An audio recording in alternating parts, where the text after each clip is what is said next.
का सबसे बड़ा क्रिकेट स्टेडियम मोटेरा अब नरेंद्र मोदी स्टेडियम के नाम से जाना जाएगा। 1.32 लाख दर्शकों की क्षमता वाले दुनिया के सबसे बड़े क्रिकेट ग्राउंड का बुधवार को राष्ट्रपति रामनाथ कोविंद ने उद्घाटन किया। साथ ही इस स्टेडियम पर गर्व जाहिर करते हुए कहा कि इस भव्य स्टेडियम की परिकल्पना व निर्माण योजना प्रधानमंत्री नरेंद्र मोदी द्वारा तभी पूरी कर ली गई थी जब वे गुजरात के मुख्यमंत्री थे। इस दौरान गृह मंत्री अमित शाह भी मौजूद रहे। शाह गांधीनगर से लोकसभा सदस्य है। यह स्टेडियम उन्हीं के निर्वाचन क्षेत्र में आता है। उद्घाटन समारोह में प्रधानमंत्री ने हिस्सा नहीं लिया। दिलचस्प बात यह है कि मोटेरा स्टेडियम का पहले आधिकारिक नाम सरदार पटेल स्टेडियम था।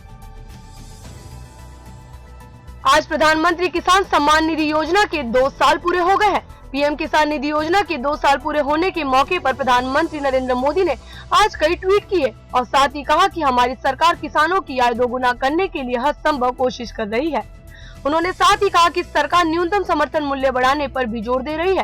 पीएम नरेंद्र मोदी ने कहा कि पीएम किसान निधि से करोड़ों किसान भाई बहनों के जीवन में आए बदलाव से हमें उनके लिए और अधिक काम करने की प्रेरणा मिली है। केरल में विधानसभा चुनाव से पहले सीपीएम को बड़ा झटका लगा है। भाजपा जिला समिति ने मंगलवार को दावा किया कि कोवलम में 2 सीपीएम शाखा समितियों का भाजपा में विलय हो गया।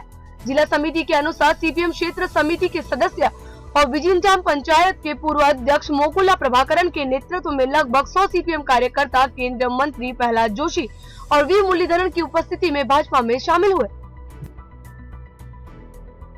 नेपाल सुप्रीम कोर्ट द्वारा मंगलवार को प्रतिनिधि सभा को बहाल करने के निर्णय के बाद भी कार्यवाहक प्रधानमंत्री केपी शर्मा ओली पद से इस्तीफा नहीं देंगे। वह फ्लोर टेस्ट का सामना करेंगे। उनके एक करीबी ने बुधवार को इसकी जानकारी दी। गौरतलब है कि ओली सरकार की सिफारिश पर 20 दिसंबर को राष्ट्रपति विद्या देवी भंडारी ने संसद भंग कर दिया था और चुनाव कराने की घोषणा की थी। इसके बाद से देश में राजनीतिक संकट जारी है। केंद्रीय कैबिनेट की बैठक में लिए गए फैसले के बारे में प्रकाश जावड़ेकर व रविशंकर ने जानकारी दी है।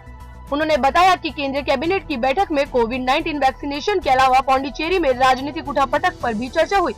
केंद्रीय मंत्री जावड़ेकर ने बताया कि वैक्सीनेशन का दूसरा फेज आगामी सोमवार यानी 1 मार्च से होगा, जिसमें 60 वर्ष से ज्यादा उम्र के 10 करोड़ से ज्यादा लोगों और 45 वर्ष से ज्यादा उम्र के लोगों जिनको कोई दूसरी बीमारी है उनका टीकाकरण किया जाएगा।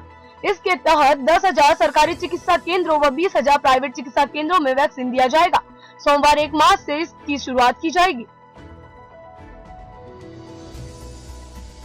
निर्भया मामले में दोषियों की तरफ से पैरवी कर चुके सुप्रीम कोर्ट के वरिष्ठ वकील एपी सिंह ने अपने एक बयान में शबनम को फांसी न दिए जाने की वकालत की है। उनका कहना है कि वो भारत से फांसी की सजा को खत्म करने के लिए काम कर रहे हैं। इसके लिए वो अब तक जिन लोगों को फांसी की सजा दी जा चुकी है उसके आंकड़े जुटा रहे हैं। केरल में अपने संसदीय क्षेत्र वायनाड के दौरे पर गए कांग्रेस नेता राहुल गांधी के एक बयान से सियासत गर्मा गई है। इस बयान को लेकर भाजपा हमलावर है तो कांग्रेस बचाव की मुद्रा में नजर आ रही है। वहीं कांग्रेस के वरिष्ठ नेता इस पर कुछ भी कहने से बचते नजर आ रहे हैं। भाजपा ने कहा कि भारतीयों का अपमान करना राहुल का पसंदीदा सगल है। दूसरी ओर वरिष्ठ कांग्रेस नेता आनंद शर्मा का कहना है कि कांग्रेस ने कभी भी क्षेत्र, भाषा और धर्म के आधार पर लकीर नहीं खींची। इस पर राहुल गांधी ही स्पष्टीकरण दे सकते हैं।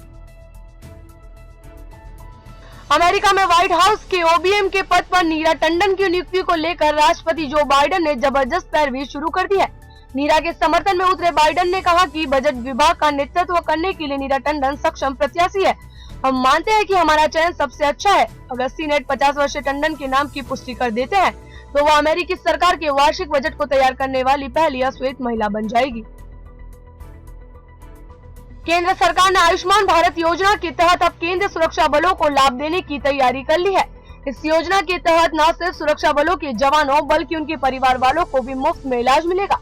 केंद्रीय गृह मंत्रालय ने आज बताया कि देश भर में मई तक आयुष्मान सीपीएफ योजना लॉन्च कर दी जाएगी। गौरतलब है कि इस योजना को सबसे पहले केंद्रीय गृह मंत्री अमित शाह ने इस साल 23 जनवरी को असम में सबसे पहले लॉन्च किया था। केंद्रीय मंत्रिमंडल ने पौंडीचेरी में राष्ट्रपति शासन की सिफारिश की है। केंद्रीय मंत्री प्रकाश जावड़ेकर ने प्रेस कॉन्फ्रेंस में बुधवार को मुख्यमंत्री वी नारायण स्वामी के इस्तीफे के बाद यह जानकारी दी। उन्होंने कहा कि यहाँ पर किसी ने सरकार बनाने का कोई दावा नहीं किया है।